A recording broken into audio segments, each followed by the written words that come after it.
तो चलिए दोस्तों, जैसा कि आज हमें कक्षा 10वीं का जो भूगोल है उसके हमको 20 बहुविकल्पी प्रश्न उत्तर को देखने थे, जो आपके वर्ष 2025 का जो पेपर होने वाला है उसके लिए बहुत ज़्यादा वीवीआई यानी वेरी वेरी इंपॉर्टेंट प्रश्न उत्तर आपके लिए लेकर आए हैं।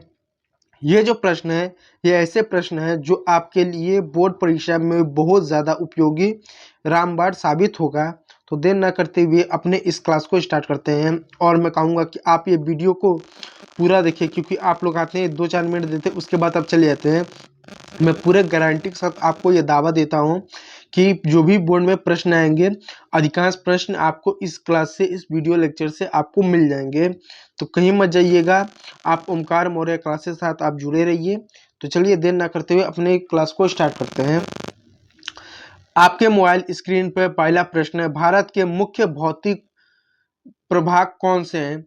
यानी भारत के मुख्य भौतिक प्रभाग कौन से हैं? ऑप्शन ए पर्वतीय क्षेत्र, ऑप्शन बी मैदानी क्षेत्र, ऑप्शन सी मरुस्थलीय क्षेत्र और ऑप्शन डी उपरोक्त सभी। यहाँ पूछ रहा है कि भारत के भौतिक प्रभाग कितने हैं। यानी जैसा कि आप जानते हैं कि हमारा जो भारत है वो कैसा है। वो हमारे भारत को यदि आप देखें तो हमारे यहाँ पर्वत की श्रृंखलाएं भी हैं। हमारे यहाँ भारत में क्या है, यहाँ पर आपको पर्वत श्रृंखलाएं भी देखने को मिलेगी। आपको यहाँ पर थार का मरुस्थल भी देखने को मिलेगा। इसके साथ ही साथ आपको जो है मैदानी इलाके भी देखने को मिलेगा। फिर आपको पठारी क्षेत्र भी देखने को मिलेंगे। फिर आपको तटीय मैदान भी देखने को मिलेंगे। इसके साथ साथ आपको यहाँ पर द्वीप समूह भी आपको देखने को मिलेंगे। ये सारी चीजें आपको देखने को मिलते हैं। तो आपको ये सभी चीजें मुख्य रूप से देखने को मिलता है। तो ऑप्शन डी जो है हमारा सही है, उपरोक्त सभी। जब कभी भी पूछे क्या भारत में पर्वत है, पठार है, मरुस्थल है, द्वीप समूह है, तटीय मैदान है, ये सारी चीजें हमारे भारत में है। चलिए अगला प्रश्न आपके मोबाइल स्क्रीन पर, प्रश्न संख्या 2, पृथ्वी का कितना भाग जल से आच्छादित है? ऑप्शन है 50%, ऑप्शन बी 60%, ऑप्शन सी 71% और ऑप्शन डी 75%। सही उत्तर है 71%। जैसा कि जानते हैं हमारी पृथ्वी पर 71% जल है। 71% क्या हमारे पृथ्वी पर जल है, इस बात को याद रखिएगा। प्रश्न संख्या 3, भारत में काली मिट्टी को किस नाम से जाना जाता है? देखिए भारत में जो काली मिट्टी उसको कई सारे नामों से जाना जाता है। ऑप्शन ए लाल मिट्टी, ऑप्शन बी जलोढ़ मिट्टी, ऑप्शन सी रेतीली मिट्टी और ऑप्शन डी रेगुर मिट्टी। तो ऑप्शन डी जो है रेगुर मिट्टी इसका सही उत्तर होगा। एक बात आपको और बता दें, जो काली मिट्टी होती है ये जो होती है ये ज्वालामुखी से इसका निर्माण हुआ है, इस वजह से इसको दक्कन ट्रैप भी कहते हैं। दूसरी बात, काली मिट्टी जो होती है कपास के लिए बहुत ज्यादा उपयोगी होती है, कपास के लिए बहुत ज्यादा अच्छी मानी जाती है। यानी यदि आपको कपास की खेती करना है तो काली मिट्टी बहुत ज्यादा अच्छी होती है, बहुत ज्यादा उपजाऊ होती है, इसलिए इसको काली कपासी मृदा भी कहते हैं। काली कपासी मृदा भी कहते हैं। मैं लिख दूं इसको काली कपासी मृदा भी कहते हैं। और इसके साथ इसको और भी क्या क्या कहते हैं, इसको डक्कन ट्रैप भी करते हैं, क्योंकि ज्वालामुखी से यह निर्मित है, इस बात को याद रखिएगा। तो काली मिट्टी को रेगुर मिट्टी, काली कपासी मिट्टी और डक्कन ट्रैप, इन नामों से भी इसको जाना जाता है। प्रश्न संख्या 4 आपके मोबाइल स्क्रीन पर, भारत में वनों का कितना प्रतिशत क्षेत्र है? ऑप्शन है 25%, option B 19%, option C 22%, option D 33%। तो 33% क्या हमारे भारत में वनी क्षेत्र है। हालांकि ये समय के अनुसार घटता बढ़ता रहेगा। देश की आजादी बाद हमारे देश में क्या हुआ, जो वनों का जो प्रतिशत है वो क्या बढ़ा है। आप देख सकते हैं ऐसा डायग्राम की वजह से हमारा क्या बढ़ा है, इस तरीके से घटा नहीं है, ठीक है, बढ़ा है। आने वाले समय में भी ये बढ़ सकता है, इसलिए जनसंख्या जो अनुपात है आपका पेड़ों का वो कम ज्यादा हो सकती है। हालांकि कम नहीं होगा, बढ़ेगा ही हमारे देश में। देखिए मिट्टी का निर्माण किन प्राणियों, मिट्टी का निर्माण किन प्रक्रियाओं से होता है? ऑप्शन ए ताप, ऑप्शन बी वर्षा, ऑप्शन सी वायु और ऑप्शन डी सभी। यानी मिट्टी का निर्माण किन प्रक्रियाओं से होता है? तो देखा जाए इन सभी प्रक्रियाओं से मिट्टी का निर्माण होता है। यानी मृदा के निर्माण के लिए ताप भी चाहिए, वर्षा भी चाहिए, वायु भी चाहिए, यहाँ तक कि समय भी चाहिए, क्योंकि कोई भी काम करने में समय लगता है, ठीक उसी प्रकार मृदा को बनने में समय भी लगता है। लाखों हजारों लाखों वर्ष लगते हैं उपजाऊ मिट्टी को, मृदा को बनने में, इस बात को याद रखिएगा। प्रश्न संख्या 6, भारत में सबसे अधिक किस प्रकार की मिट्टी पाई जाती है? ऑप्शन ए काली मिट्टी, ऑप्शन बी जलोढ़ मिट्टी, ऑप्शन सी लाल मिट्टी, ऑप्शन डी पहाड़ी मिट्टी। तो बताते हैं भारत में सबसे ज्यादा जो है जलोढ़ मिट्टी पाई जाती है। जलोढ़ मिट्टी वो मिट्टी होती है जब नदियां बहती हैं तो अपने साथ जब निक्षेप करती हैं, जहां पर बाढ़ आता है, जो अपने निक्षेप के साथ जो मिट्टी को, जो गाद बालू जो चीजें होती है उनको निक्षेप करती है, इस वजह से जलोढ़ मिट्टी इसको कहते हैं। देखिए जो जलोढ़ मिट्टी होता है ये हमारे भारत में कहाँ पर फैला है। सपोज कीजिए ये हमारा भारत है, ऐसा भारत है। अब भारत है तो ये वाला जो पूरा क्षेत्र आपका हो जा रहा है, ये वाला क्षेत्र आपका उत्तर भारत का है। ये जलोढ़ मिट्टी ही आपको यहाँ पर देखने को मिलती है, ठीक है। इसलिए हमारे भारत में सबसे ज्यादा जलोढ़ मिट्टी आपको देखने को मिलेगी। अब आगे चलते हैं प्रश्न संख्या 7 पर। भारत का कौन सा राज्य सर्वाधिक वनाच्छादित क्षेत्र वाला है? यानी भारत का कौन सा राज्य सर्वाधिक वनाच्छादित क्षेत्र वाला है? यानी वनाच्छादित मतलब वनों से सबसे ज्यादा घरा, वनों से सबसे ज्यादा वनों से सबसे ज्यादा कौन सा क्षेत्र हरा भरा है, घना है, विशाल है? किस राज्य में सबसे ज्यादा वन पाए जाते हैं? तो राज्यों के मामले में देखा जाए तो मध्य प्रदेश, यानी मध्य प्रदेश भारत का एक ऐसा राज्य है जब सबसे ज्यादा आपको क्या देखने को मिलता है, सबसे ज्यादा आपको जो है वन देखने को मिलता है, सबसे ज्यादा वन देखने को मिलते हैं। इस बात को याद रखिएगा। और एक बात याद रखिएगा, मध्य प्रदेश सबसे ज्यादा वन इसी राज्य में पाए जाते हैं। आपके मोबाइल स्क्रीन पर 8वां प्रश्न, रेगिस्तान के विस्तार को रोकने के लिए, यानी रेगिस्तान के विस्तार को रोकने के लिए कौन सी प्रमुख योजना है? ऑप्शन ए बंजर भूमि परियोजना, ऑप्शन सी हरित पट्टी योजना, ऑप्शन सी वृक्षारोपण परियोजना और ऑप्शन डी जल संरक्षण योजना। अब देखिए यहाँ पे एक शब्द का प्रयोग किया गया, रेगिस्तान को विस्तार को रोकने के लिए। अब रेगिस्तान का कैसे विस्तार होता है ऐसा समझिए। जैसे ये मान लीजिए, ये मान लीजिए इतना क्षेत्र क्या है, रेगिस्तान है। और जो है ये वाला जो क्षेत्र है क्या है? ये वाला क्षेत्र मान लीजिए भूमि है, समतल भूमि है जहाँ पे लोग खेती करते हैं। अब आप यदि उत्तर भारत से रह रहे हैं, जिसका जैसे कि हम यूपी बोर्ड के बच्चे पढ़ा रहे हैं तो सब लोग यूपी बोर्ड के ही लोग हैं। आप सब ध्यान देते हैं कि हमारे यहाँ गर्मी के मौसम में पछुआ हवा बहता है जिसको आमतौर पर लोग लू कहते हैं।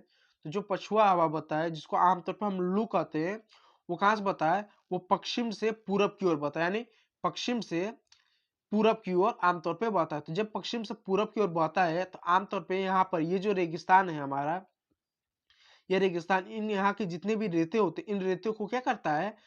अपने साथ उड़ा के ले जाता है, अपने साथ हवा जो होता है बहा के ले आता है, और बहाने के बाद क्या करता है? एक जगह पर उनका निक्षेपण करता है।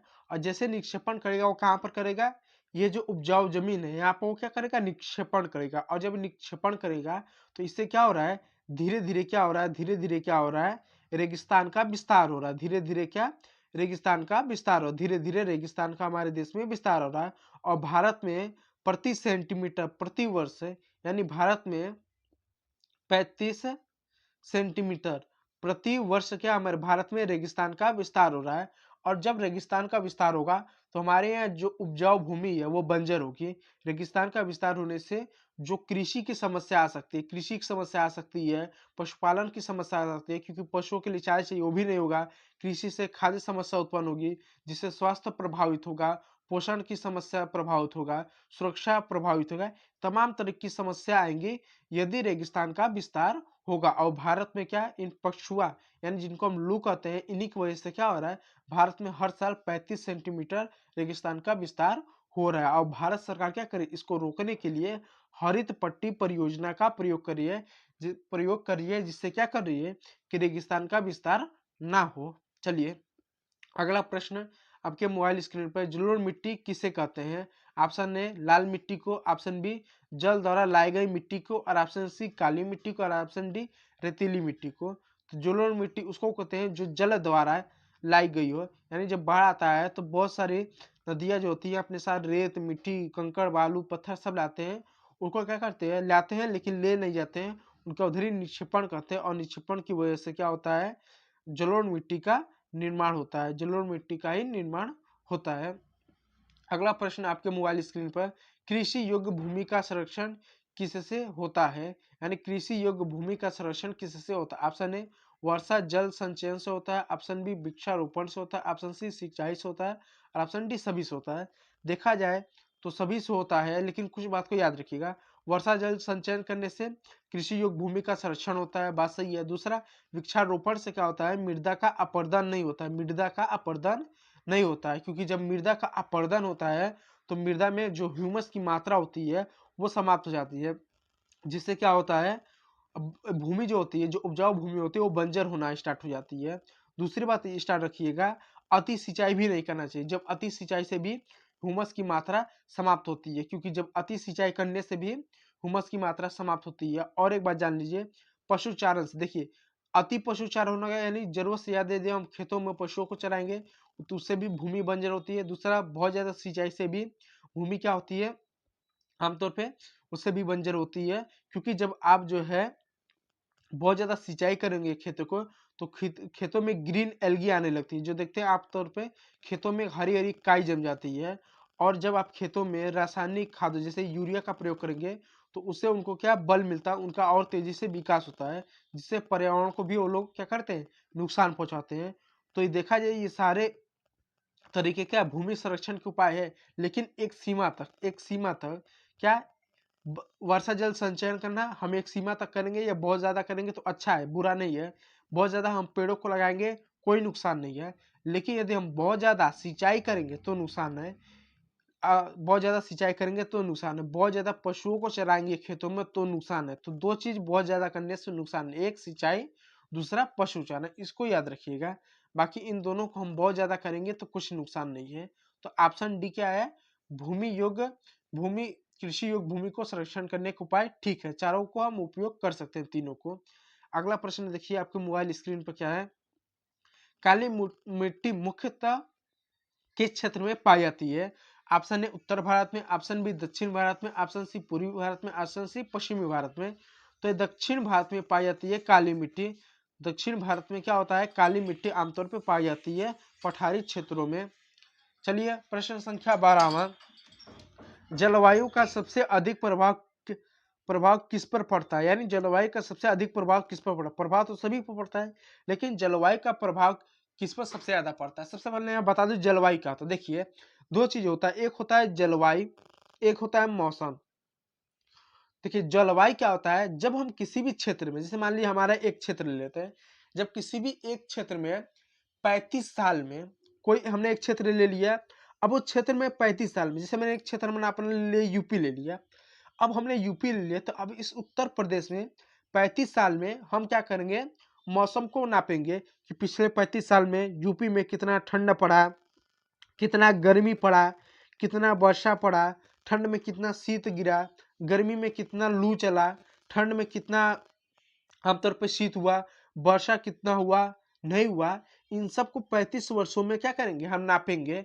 फिर उसके बाद हम एक आंकड़ा निकालेंगे, एक निष्कर्ष निकालेंगे कि 35 साल में पहले 35 साल में ठंड पहले कम पड़ती थी, अब ठंड बढ़ गई, या 35 साल में पहले जो था दिन पर दिन गर्मी बढ़ी या वर्षा कम हुआ। तो इन 35 सालों को जब हम अध्ययन करेंगे, कितना ठंडा पड़ा, कितना गर्मी हुआ, कितना बरसात हुआ, कितना लू चला और कितना जो शीत गिरा, उसके बाद हमको एक निष्कर्ष मिलेगा। क्या मिलेगा कि पिछले 35 साल में गर्मी बढ़ी, लेकिन क्या हुआ, गर्मी बढ़ी लेकिन ठंड उतना नहीं बढ़ा, बरसात तो और कम हो गया। तो हम ये कहेंगे कि जलवायु हमारा बदल रहा है। जलवायु कैसा बदल रहा है, जलवायु ये बदल रहा है कि पिछले 35 साल को मौसमों के अध्ययन कर हमको पता चला कि जलवायु में बदल रहा है, और जलवायु में दो तीन चीजें हो रही हैं, दो चीजें हो रही है। पहला, गर्मी बढ़ रही है, दूसरा ठंड, और कह देंगे कि वर्षा कम हो रही है। तो हम कह रहे हैं कि जलवायु बदल रहा है। तो सामान्य तौर पर जलवायु क्या होता है, किसी भी एक क्षेत्र आप ले लीजिए, 35 साल में ठंडी गर्मी बरसात का आप अनुमान लगाएंगे, उसके बाद निष्कर्ष निकालेंगे क्या वो मौसम क्या बढ़ रहा है, घट रहा है, उसको ही कहेंगे जलवायु। और जब कोई चीज घटता है या बढ़ता है तो हम कहेंगे कि जलवायु परिवर्तन हो रहा है। पिछले कई सालों से हमारे देश में क्या हो रही है, गर्मी बढ़ रही है, गर्मी बढ़ रही है, और हम कह रहे हैं कि हमारे देश में जलवायु परिवर्तन हो रहा है, गर्मी बढ़ रही है।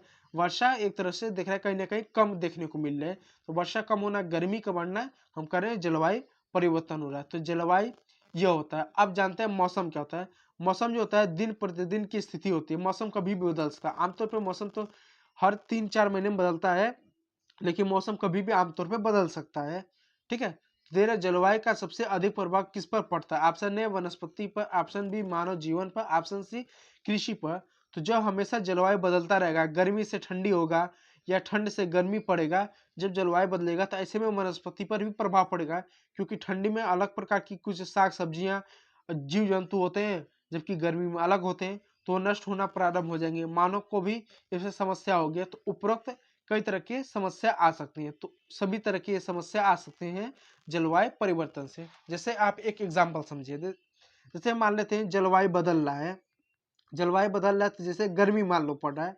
अब गर्मी पड़ेगा तो वनस्पति पर कैसे प्रभाव पड़ेगा?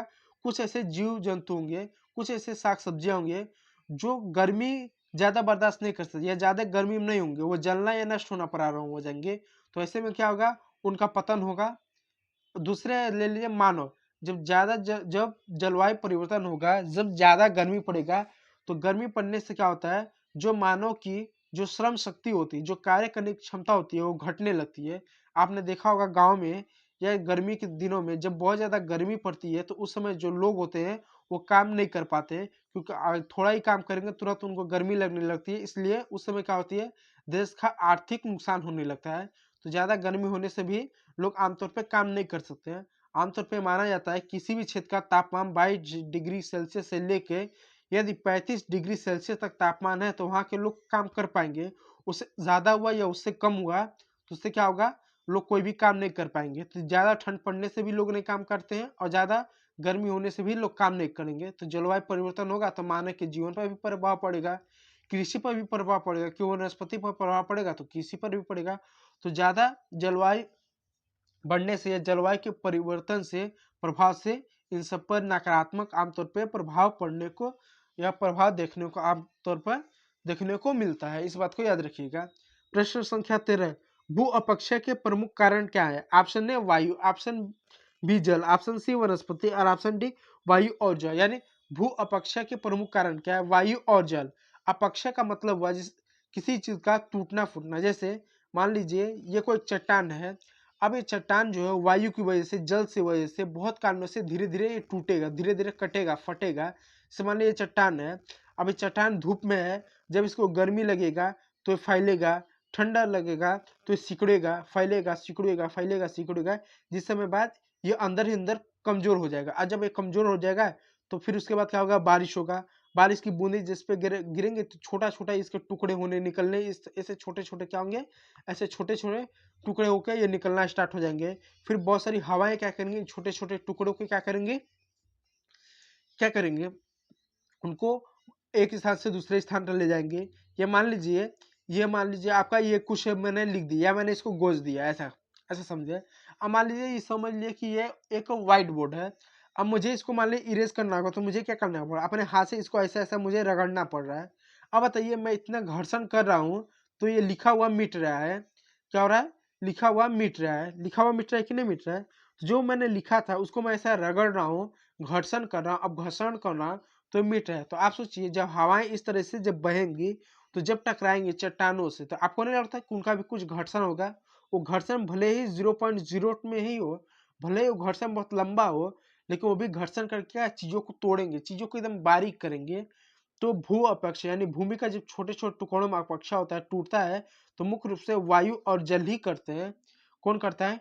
इन ऑप्शनों में से आप देख सकते हैं वायु और जल बड़े पैमाने पर क्या करते हैं, अपक्षय करते हैं। तो ऑप्शन डी वायु और जल चीजों का अपक्षय करते हैं। प्रश्न संख्या 14, जल संसाधनों का सर्वाधिक उपयोग किस क्षेत्र में होता है? ऑप्शन ए उद्योग, ऑप्शन बी कृषि, ऑप्शन सी घरेलू और ऑप्शन डी ऊर्जा क्षेत्र में।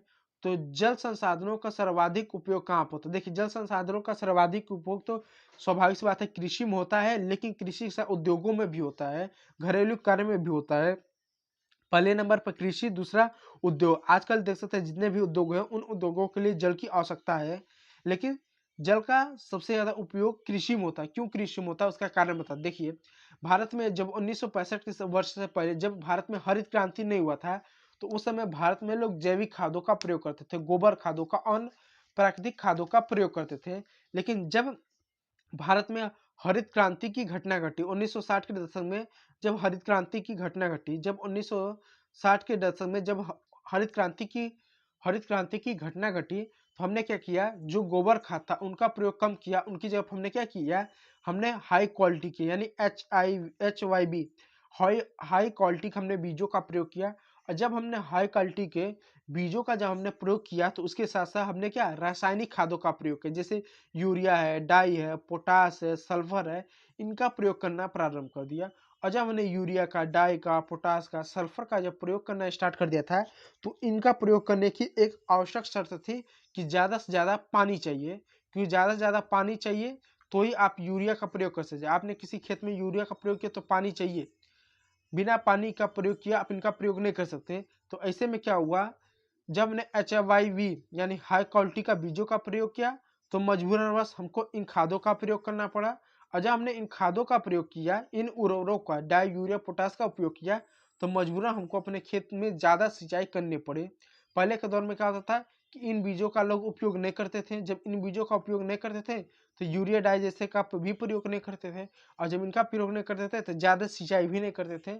लेकिन जब हम इनका उच्च क्वालिटी के बीजों का प्रयोग करें, तो हमको ज़्यादा रासायनिक उर्वरक चाहिए, यूरिया, डाई चाहिए, और जब इनका चाहिए तो हमको ज़्यादा सिंचाई करना पड़ा है। इस वजह से 1960 के बाद से हमने अपने खेतों में बड़े पैमाने पर क्या हम सिंचाई में पानी का उपयोग कर रहे हैं, जिससे क्या हो रहा है, जो भूमि के अंदर जो जल है, जैसे मान लीजिए जमीन है, इसके अंदर का जो पानी का जो लेवल है वो बहुत कम हो रहा है, धीरे धीरे पानी का लेवल कम हो रहा है। हम जितना पानी निकाल रहे उतना पानी अंदर स्टोर नहीं हो पा रही। ये एक समस्या भी हो रही है हरित क्रांति की वजह से। तो जल संसाधनों का सर्वाधिक उपयोग कृषि में हो रहा है, क्योंकि हम आधुनिक बीजों, आधुनिक रासायनिक उर्वरकों का प्रयोग करने की वजह से। दूसरे नंबर पर आप उद्योग को ले सकते हैं कि हम पानी का उपयोग कर रहे हैं। चलिए अब अगला प्रश्न संख्या 15, संसाधनों का दोहन किस कारण हो रहा है, यानी जो संसाधनों का दोहन किस कारण हो रहा है, जनसंख्या वृद्धि से, अनियमित उपभोग से, तकनीकी विकास से, और उपरोक्त सभी। देखा या उपरोक्त सभी वजह से क्या हो रहा है, संसाधनों का दोहन हो रहा है। लेकिन इसमें सबसे ज्यादा कारण अनियमित उपभोग से, हम नियमित रूप से उपभोग नहीं कर, अनियमित है, इससे ज्यादा संसाधनों का दोहन हो रहा है। जनसंख्या वृद्धि से भी संसाधनों का दोहन हो रहा है, इसलिए हमको जनसंख्या का कंट्रोल करना चाहिए, क्योंकि जो हमारी ये भूमि है, इसमें कोई भी संसाधन, जैसे जमीन हो गया, वन हो गया, कोई भी हमको संसाधन चाहिए, तो उसकी एक सीमा है, प्रकृति एक सीमा तक ही हमको कुछ दे सकती है। क्योंकि हमको जो कुछ भी हमको प्राप्त होता है, या तो भूमि से प्राप्त होता है, या तो वो जंगल से प्राप्त होता है, वन से प्राप्त होता है, या तो वो समुद्र से ही प्राप्त होता है। हमको भूमि, वन और समुद्र से, इन्हीं तीन जगहों से ही हमको वो चीजें प्राप्त होती हैं, और कहीं से नहीं प्राप्त होती हैं। तो उसकी अपनी एक सीमा है प्रकृति को हमको देने की, इसलिए संसाधनों का ठीक से उपयोग करना चाहिए, उनका अत्यधिक दोहन नहीं करना चाहिए। इससे पर्यावरण पर बुरा प्रभाव पड़ेगा, आने वाली मानव सभ्यता पर भी इसका बुरा प्रभाव पड़ सकता है। प्रश्न संख्या 16, जल संचय किसके लिए आवश्यक है? ऑप्शन ए वर्षा का संग्रह, ऑप्शन बी सिंचाई, ऑप्शन सी वनस्पति संचरण, ऑप्शन डी सभी। यानी जल का संचयन किस लिए आवश्यक है? देखिए, जल का संचयन दो रूप से हो सकता है, एक तो प्राकृतिक रूप से हो सकता है, एक मानव निर्मित। प्रकृति से कैसे होता है, जैसे मान लीजिए ये भूमि है, वर्षा हुआ, जल जमीन के अंदर ही जल का संचयन हुआ, ये तो प्रकृति हुआ, प्रकृति करती है। एक हम मानव द्वारा जल का संचयन कर सकते हैं कि बड़े बड़े, जैसे बहुत ज्यादा बारिश हो रहे है तो हम तालाबों का बना लें। जैसे बारिश होता है तो बारिश का पानी क्या होता है, फिर नदी नालों से बारिश का पानी होगा, वो बारिश का पानी नालियों में जाएगा, फिर नालियों से नालों में जाएगा, फिर नालों से नदी में मिल जाएगा पानी, फिर वो पानी क्या होगा, समुद्र में मिल जाता है। तो कोई फायदा नहीं है। तो जल संचयन करने का मानो कि क्या कई सारी विधि है। एक तो हम बड़े पैमाने पर क्या करें, तालाबों का निर्माण कराएं, या बहुत सारे लोग महाराष्ट्र में देख सकते हैं, सॉरी राजस्थान में टाकी का प्रयोग करते हैं। लोग क्या करते हैं राजस्थान के क्षेत्रों में, जैसे कोई व्यक्ति अपना ऐसा घर बनाता है, तो जब घर बनाता है तो घर के नीचे वो बेसमेंट में क्या करते हैं, बहुत लंबे चौड़े क्या करते हैं, एक टाकी का बना देते हैं, बेसमेंट बना देते हैं, जिसमें हजारों लीटर, 10,000 लीटर, 50,000 लीटर, 25,000 लीटर पानी को स्टोर करते हैं। और इन पानी का जो उपयोग क्या करते हैं, इन पानी का उपयोग जो है वो गर्मियों में करते हैं, क्योंकि वहां पर क्या होता है, आमतौर पे भौम जल बहुत कम है, और जब कभी कल जब वर्षा होता है, तो उस वर्षा का पानी क्या करते हैं, आमतौर पर अपने घर के नीचे का आमतौर पे बेसमेंट बना के इस तरह के वहाँ पर स्टोर करते हैं ताकि गर्मियों में उनका उपयोग कर सकते हैं। कुछ लोग क्या करते हैं, अपने छत के ऊपर, जैसे मान लीजिए किसी का ये घर है, तो अपने छत के ऊपर टाकी बना के उसमें क्या करते हैं, सीमेंट कंक्रीट के बनाकर वहां पर भी पानी स्टोर करते हैं। हजारों लीटर, 10,000 लीटर, 25,000 लीटर पानी का स्टोर करते हैं ताकि गर्मियों में उपयोग किया जा सके। तो जल संचयन की कुछ मानव विधि में तालाब बनाना, झीलों बांधों का निर्माण करना, झीलों का निर्माण करना, इस तरह से गड्ढों का बनाकर इस तरह की चीजों से क्या करना, जल संचयन करना है। तो जल संचयन करने के सारे उपाय होते हैं। तो जल संचयन किसके लिए आवश्यक है? वर्षा का संग्रह, सिंचाई के लिए, वनस्पति संरक्षण, सभी के लिए। तो जल जल हमारे लिए उपयोगी है, वो बहुत सारे कारणों से उपयोगी है। आप यहाँ देख सकते हैं, वर्षा का संग्रहण के लिए, सिंचाई के लिए, वनस्पति संरक्षण के लिए और हमारे जीवन को सर्वाइव के लिए जल उपयोगी है।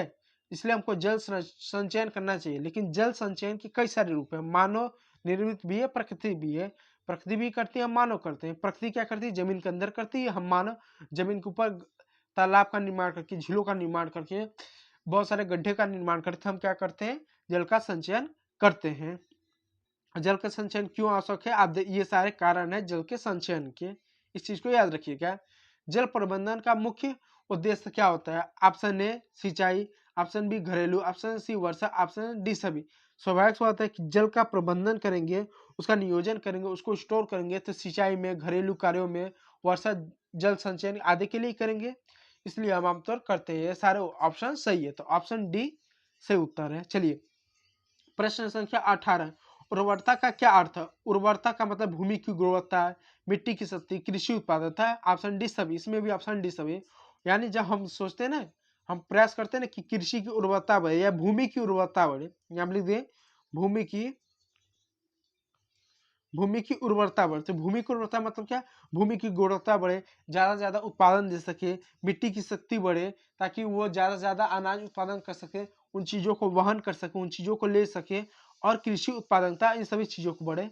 इसलिए उर्वरता का आशय इन तीनों चीजों से। कभी पेपर में पूछ दे उर्वरता का क्या अर्थ है, भूमि की गुणवत्ता, मिट्टी की शक्ति और कृषि उत्पादकता, इन सभी से है। चलिए आपके मोबाइल स्क्रीन पर 19वां प्रश्न, लेकिन इससे पहले आपको बता दें, पीडीएफ पाने के लिए आप हमारे चैनल, यूट्यूब चैनल को सब्सक्राइब करें। साथ ही साथ Telegram channel Omkar Maurya classes Telegram channel को भी आप सब्सक्राइब करें, जहां पर आपको फ्री ऑफ कॉस्ट इसका पीडीएफ मिल जाएगा। प्रश्न संख्या 19, भारत में खनिजों का सर्वाधिक उत्पादन किस राज्य में होता है? यानी भारत में खनिजों का सर्वाधिक उत्पादन, भारत में खनिजों का सर्वाधिक उत्पादन किस राज्य में होता है? Option A Jharkhand, option B Rajasthan, option C Maharashtra, option C Chhattisgarh. देखिए झारखंड भारत का ऐसा राज्य है जहाँ पर बड़े पैमाने पर सर्वाधिक खनिज, जैसे लोहा हुआ, आपका कोयला हुआ, इन सब का बड़े पैमाने पर क्या होता है, उत्पादन होता है। आप चलिए राजस्थान में तांबा का बड़े पैमाने पर उत्पादन होता है, छत्तीसगढ़ में बॉक्साइट का बड़े पैमाने पर उत्पादन होता है। इन सब का उत्पादन आमतौर पर होता है, इस बात को आप याद रखिएगा। प्रश्न संख्या 20, यह अंतिम प्रश्न है। देखिए क्या है 20वां प्रश्न, वनों का संरक्षण क्यों आवश्यक है? पर्यावरण संरक्षण के लिए, जी हाँ बिल्कुल। ऑप्शन बी जैव विविधता संरक्षण के लिए, ऑप्शन सी जलवायु संतुलन, ऑप्शन डी सभी, इसमें भी सभी है। यानी ये सारे कारण जो हैं, इससे पर्यावरण के संरक्षण हमको करना चाहिए। और एक बात मैं आपको बता दूं, देखिए ये जो प्रश्न है, ये प्रश्न केवल वो प्रश्न नहीं है कि आपको केवल यूपी बोर्ड में जो आपके एमसीक्यू आएंगे उनको सॉल्व करने में मदद करेगा, बल्कि ये वो प्रश्न थे जिससे आपको इस चैप्टर में एक बेहतर समझ प्रदान करेगा। क्योंकि आप केवल एमसीक्यू ही नहीं सॉल्व करना, आपको बहुत ज्यादा लॉन्ग प्रश्नों को भी लिखना है, शॉर्ट प्रश्नों को भी लिखना है। तो उन प्रश्नों को आप तभी लिख पाएंगे जब आपका उस टॉपिक पर, पर्टिकुलर टॉपिक पर, सब्जेक्ट पर, जब आपका एक बेहतर समझ बनेगा। और बेहतर समझ के लिए ही हम इस तरह के प्रश्न रखते हैं, ताकि आपका एमसीक्यू तो सॉल्व हो, साथ ही साथ उस चैप्टर में आपका बेहतर समझ बने। जैसे आप देख सकते हैं इस तरह के प्रश्न आए जिसमें ऑप्शन सभी थे। क्यों ऐसे प्रश्न रखे? ताकि आपका एमसीक्यू तो सॉल्व हो, लेकिन उसके साथ आपका एक बेहतर समझ बने। ये तो बेहतर समझ बना ना कि वनों का संरक्षण क्यों आवश्यक है, पर्यावरण संरक्षण के लिए, जैव विविधता संरक्षण के, जलवायु संतुलन के लिए। प्रश्न पूछ भी दे कि वनों के संरक्षण से आप क्या समझते हैं, या वनों के संरक्षण क्यों आवश्यक है, इन 3 टॉपिक को भी आप घुमा फिरा के लिख देंगे, अपने शब्दों में लिख देंगे, तो भी आपको ठीक ठाक अंक मिल जाएंगे। तो बेहतर समझ के लिए ही हमने इन सभी चीजों को लिया है। तो ये प्रश्न यूपी बोर्ड कक्षा 10वीं के छात्रों के लिए सहायक हो सकता है, हम उम्मीद करेंगे। और फिर कहूँगा कि चैनल को आप सब्सक्राइब कर लीजिए यदि आप नए हैं, और पीडीएफ के लिए आप हमारे टेलीग्राम चैनल को ज्वाइन करें। चलिए इसी के साथ आपने